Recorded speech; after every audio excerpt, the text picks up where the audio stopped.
Hello, welcome to Restore 2022.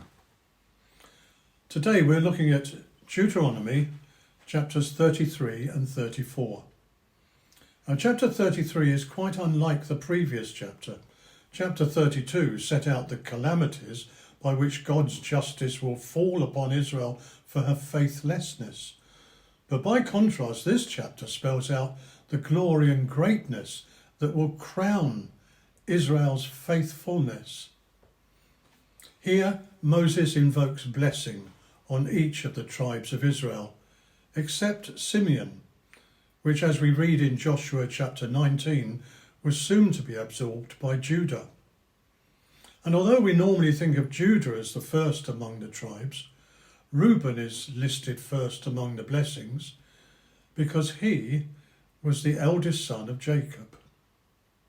Then the blessing given to Joseph will be shared between his two sons, the tribes of Ephraim and Manasseh. The foundation of these positive blessings is the strong confidence in Israel's unique, incomparable God.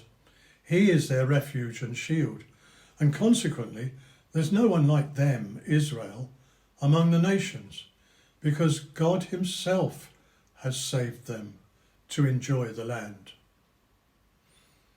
The final chapter is obviously a later addition to the books of Moses because it relates his death. It tells how he was allowed to climb to the summit of the mountains to see from a distance the land which God had promised to the patriarchs.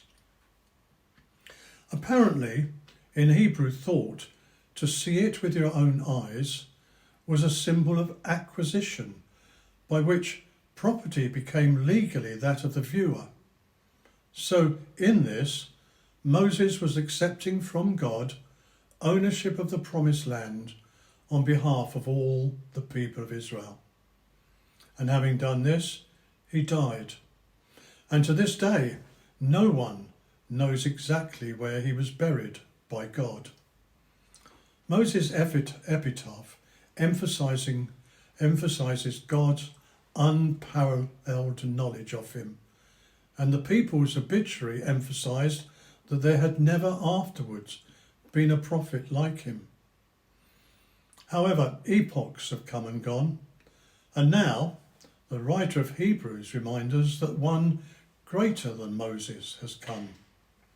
For Moses was a faithful servant in all God's house, but now Christ has come as a son over his own house.